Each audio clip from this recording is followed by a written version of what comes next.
सारे हरियाणा के नेता अंगूठा छाप हैं, तो कोई भी अपने बच्चों को हरियाणा में नहीं पढ़ाएगा मेरे ख्याल से। अब महिपाल डांडा को हो सकता है एजुकेशन की पूरी स्पेलिंग ना आती हो। कई बार लोगों को मैंने कहा जिस प्रदेश का शिक्षा मंत्री महिपाल डांडा होगा उस प्रदेश के बच्चे कैसे पढ़ पाएंगे। कांग्रेस के टाइम पे महिपाल डांडा जैसे शिक्षा मंत्री बन सकते थे। नरेंद्र मोदी जी गोडसे के सावरकर के सामने हाथ जोड़ के खड़े हैं। गांधी जी को कभी भाजपा ने नहीं माना।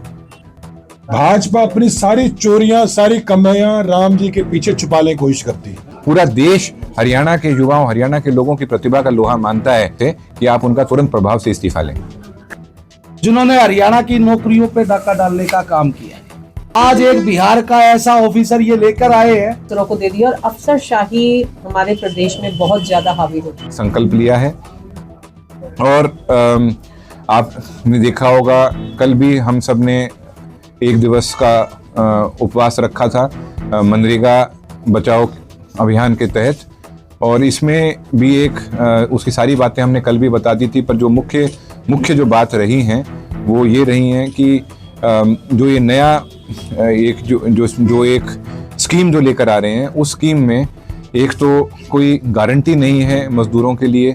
दूसरी बात उसमें ये है कि गांव के सरपंचों को पता होता है कि गांव में किस तरीके से किस समय क्या काम की ज़रूरत है, तो उनसे ये फैसला हटाकर ये जिम्मेदारी दे दी है किसी अफसर को, किसी बाबू को, जो कहीं दूर जगह बैठकर ये निर्णय लेगा। जब तक इतने में तो काम की शायद ज़रूरत भी ख़त्म हो जाए। तो और उसके साथ में 400 रुपये की एक दर निर्धारित करने के बारे में मांग करी है। और इस तरह की कई चीज़ें हैं जिनको लेकर कांग्रेस पार्टी ने एक अभियान छेड़ा है और उसको आगे हम सब साथ मिलकर लेकर आएंगे। कल आपने देखा, आज भी देखा, संयुक्त रूप से शहरी कांग्रेस और ग्रामीण कांग्रेस कमेटी, दोनों कमेटियों ने साथ में ये किया। फिर साथ के साथ में एक और मुद्दा है जिसको लेकर हम यहाँ पर इकट्ठे हुए थे और उसको बहुत गंभीरता से हम ले रहे हैं कि जो हमारे पब्लिक सर्विस कमीशन के अध्यक्ष हैं उन्होंने जिस तरीके से हरियाणा के स्टूडेंट्स के बारे में, हरियाणा के लोगों के बारे में जो उनका बयान है वो बहुत ही निंदनीय है और उनका इस समय उस पद पर बने रहने का कोई अधिकार नहीं बचा है। हम सब उनकी इस्तीफे की भी मांग करते हैं, क्योंकि अगर आपको लगता है कि आप हरियाणा के लोगों में प्रतिभा नहीं है तो आपको हरियाणा के पब्लिक सर्विस कमीशन के अध्यक्ष पद पर बने रहने का भी कोई अधिकार नहीं है। पूरा देश हरियाणा के युवाओं, हरियाणा के लोगों की प्रतिभा का लोहा मानता है, बस एक वही आदमी नहीं मानता। तो इसलिए हम बहुत कड़े शब्दों में निंदा करेंगे और साथ के साथ में हम विनती करेंगे मुख्यमंत्री महोदय से कि आप उनका तुरंत प्रभाव से इस्तीफा लें। आज 54वें जन्मदिवस पे हम लोगों ने एक 54 किलो का लड्डू भी बनाया है लोगों के लिए, और साथ ही अनाथ आश्रम हम लोग अनाथ बच्चों के लिए आज खाने की सेवा भी करने चाहेंगे। आज उनके जन्मदिवस में सभी कार्यकर्ताओं ने प्रण लिया तो जो केंद्र सरकार और राज्य सरकार की जो कोशिशें हैं नरेगा को खत्म करने की, उसके खिलाफ कांग्रेस पार्टी लड़ेगी। जैसा कि आप लोगों को पता है लगभग देश के सारे स्टेट डेफिसिट में है, इकोनॉमिक डेफिसिट में है, सभी स्टेटों पे कर्जा है एक बड़ा। उसके बावजूद जो नया ये वीबी ग्राम लेके आए हैं, भाजपा अपनी सारी चोरियां, सारी कमाइयां राम जी के पीछे छुपा लेने की कोशिश करती है कि राम जी का नाम लो हमारी कमियां छुप जाएंगी। इतनी एक फ्लॉड स्कीम नरेगा वो स्कीम थी जिससे गांव के गरीब मजदूर का भला हुआ था। आप सिर्फ हरियाणा की मत सोचिए, पूरे देश की भी सोचिए। कई जगह मजदूरी 20 रुपए 30 रुपए थी, उसमें बढ़ोतरी क्यों हुई? क्योंकि सरकार ने गारंटी की कि इतना रोजगार आपको मिलेगा, उस पर मजदूरी में इजाफा हुआ। परंतु जो ये स्कीम लेके आए हैं, आप देखिए सबसे बड़ा फ्लॉड क्या है। बोले जी पहले 90-10 का रेशियो था एक्सपेंडिचर का नरेगा का, कि 90% फंड देगी सेंट्रल गवर्नमेंट, 10% देगी स्टेट गवर्नमेंट। वो कर दिया 60-40। स्टेट गवर्नमेंट जो खुद कर्जे में है वो आखिर 40% फंड कहां से लाएगा, बड़ा सवाल है। गांधी जी को कभी भाजपा ने नहीं माना, बल्कि इनके गुरु गोडसे ने गांधी जी को मारा।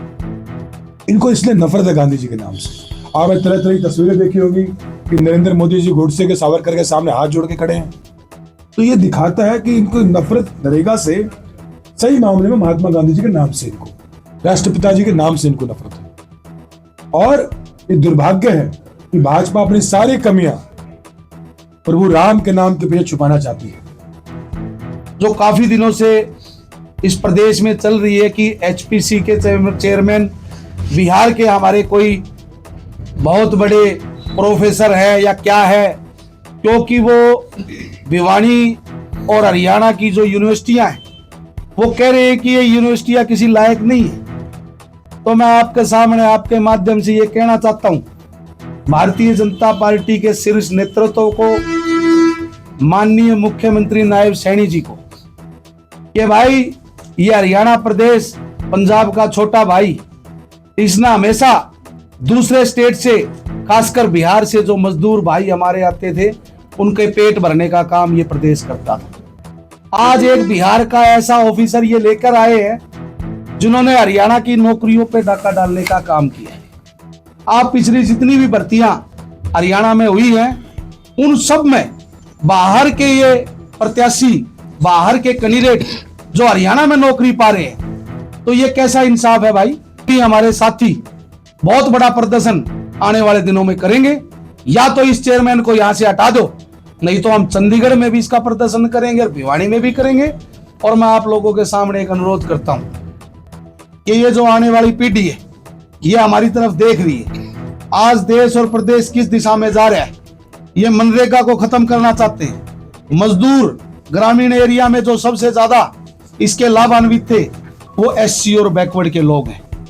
एससी और बैकवर्ड के लोग इस योजना से लाभ पाते थे, उनके घर का गुजारा चलता था। इस पर हम लोग पूरी लड़ाई लड़ेंगे मिलके, और नरेगा को बचाने की लड़ाई कांग्रेस पार्टी पूरी ताकत से लड़ेगी। दूसरी बात मैं भूल गया कहना, जो बात भूलिया जी ने शुरू की थी, HPSC के अंदर देखिए हम सब लोग पढ़ाई लिखाई करके यहाँ तक आए हैं। मैंने खुद सिविल्स का एग्जाम दिया, मैं IB में नौकरी मेरी लगी, मैं खैर ज्वाइन नहीं किया मैंने कभी, और सिविल्स का एग्जाम भी क्लियर किया, JNU भी दिया था मैंने, ऑल इंडिया रैंक 3rd आया था मेरा। तो मेरा कहना है हम सब लोग टेक्निकलिटी समझते हैं एजुकेशन की।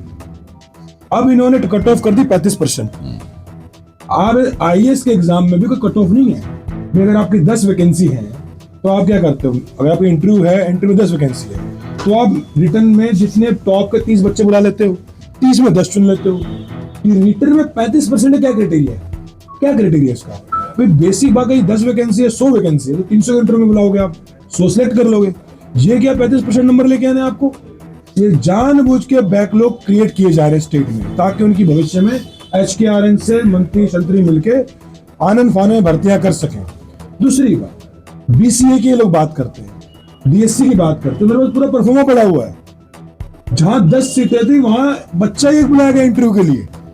एक लड़का कल बैठा मुझसे मिलने आए थे, हमारा युवा साथी, बोला भाई साहब मैं BCA कुम्हार जाति से हूँ, और कुम्हार जाति में कुम्हारों को वोट ले लिया है हमारी जाति का, लेकिन हमारी जाति जो 10 सीटें आई थी उसमें से इंटरव्यू में एक बच्चा बुलाया है, 35% कट ऑफ में। कहाँ आरक्षण रह गए? आरक्षण को मारा जा रहा है, सामाजिक न्याय को मारा जा रहा है, और कांग्रेस पार्टी उसके लिए लड़ाई लड़ेगी। एक काम करे ना, जो दिन बेदी जी कह रहे थे, किशन बेदी, वो एग्जाम देने पढ़े हुए कृषि यूनिवर्सिटी के, उनको समझ आ जाएगा। सारे हरियाणा के नेता अंगूठा छाप हैं। मेरे ख्याल से 4 लोग यहाँ बैठे हैं, 5-6 लोग बैठे हैं, हम में से कोई भी अपने बच्चों को हरियाणा में नहीं पढ़ाएगा मेरे ख्याल से, क्योंकि यहाँ का शिक्षा मंत्री महिपाल डांडा है। जिस प्रदेश का शिक्षा मंत्री महिपाल डांडा हो, वो तो खुद डरेगा कि बच्चे कैसे पढ़ाओ स्टेट में। अब महिपाल डांडा को हो सकता है एजुकेशन की पूरी स्पेलिंग ना आती हो, आती नहीं, मैं लिख के दे सकता हूँ बात। तो इससे पहले कवर पाल थे, वो लड़की ने उनसे एक सवाल पूछा 10 साल की बच्ची ने, 10वीं क्लास की बच्ची ने, वो कहते बेटा समझ नहीं आया क्या कह रही। राजनीति में पहले भी नेता हूँ, वो एक्सपीरियंस थे, संजीदगी में।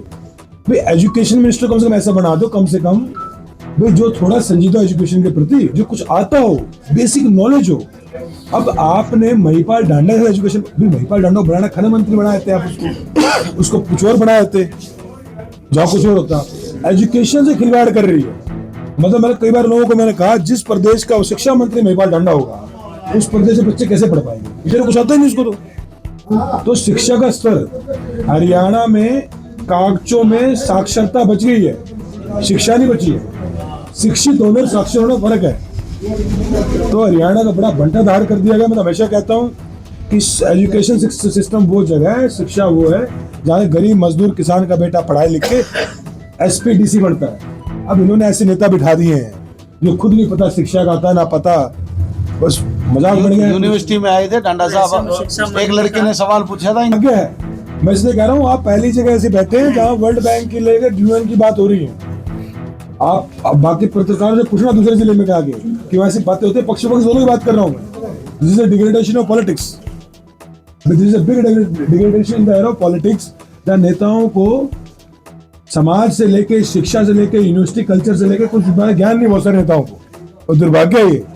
और भिवानी हमारी क्रांति धरती, छात्र राजनीति धरती है, तो यहाँ पे सबको ज्ञान है। हमारे चौधरी साहब बैठे हैं, सब लोग यहाँ बैठे हैं, गुलिया जी बैठे, भाई सब लोग पढ़ाई लिखाई करके स्टूडेंट मूवमेंट से आए हैं। ऐसे ही शिक्षा मंत्री भिवानी आए थे, उनका ये कहना था कि जो नई एजुकेशन पॉलिसी आई है वो बच्चों के लिए, छात्रों के लिए, सबके लिए बेहतर है, क्योंकि कांग्रेस के समय में जो शिक्षा नीति थी वो ऐसी थी कि उस समय सिर्फ बच्चों को यही पढ़ाया जाता था कि राजाओं के द्वारा इसको मार दिया, उसको काट दिया। पर अब जो शिक्षा नीति लाई गई है वो बेहतर शिक्षा नीति है, और इस तरह से लेकर के उन्होंने कांग्रेस पर तंज कसा। किसी ने उनसे पूछा कि ये बेहतर कैसे है, बेहतर कैसे, ये किसी ने पूछा उनसे? उसमें सर बेहतर हुआ कैसे है? हाँ। कांग्रेस के टाइम पे महिपाल डंडा जैसे शिक्षा मंत्री नहीं बन सकते थे, और कांग्रेस के टाइम पे ऐसे लोग अगर यूनिवर्सिटी एडमिशन लेते उनको होता नहीं। अब वैसे लोग एडमिशन होने लग गया है, महिपाल डंडा से लोग प्रोफेसर बन गए हैं। I am very shocked. Central universities में कि मेरी सौभाग्य से जीवन में जिससे पढ़ा मैं पढ़ा आदित्य मुखर्जी, मृदुला मुखर्जी, सुचेता महाजन, रोमिला थापर, जिन्होंने देश की हिस्टोरी किताब लिखी है, टॉप हिस्टोरियंस मेरे प्रोफेसर रहे हैं। वो गर्व से नाम लेता हूँ, Janaki Nair, they are very एक अलग लेवल के, कहते हैं ना, एक लाइन बोलते थे तो उसके ऊपर थॉट प्रोसेस इवॉल्व होने में एक दिन लगता था कि क्या बोल गए। और अब ऐसे प्रोफेसर बैठ गए हैं। अब ढांडे को अपने कमजोर आदमी चाहिए, मेरे से नारायण कौन पकड़ के लाऊं, ये हरियाणा बाकी विभागों का हाल है, वो भी आरएसएस के बारे में। तो ऐसे ऐसे प्रोफेसर बन गए हैं। मतलब ये हरियाणा के भविष्य के लिए खराब है सब। एक टाइम था प्रोफेसर यूनिवर्सिटी का वीसी अपने आप को मुख्यमंत्री के बराबर समझता था, अपने को बड़ा मानता था, शिक्षा का बेसिक वैल्यू होती थी। अब तो सारे घूम रहे, हमारे को एमएलए के पीछे घूम रहा है, कोई किसी के पीछे घूम रहा है।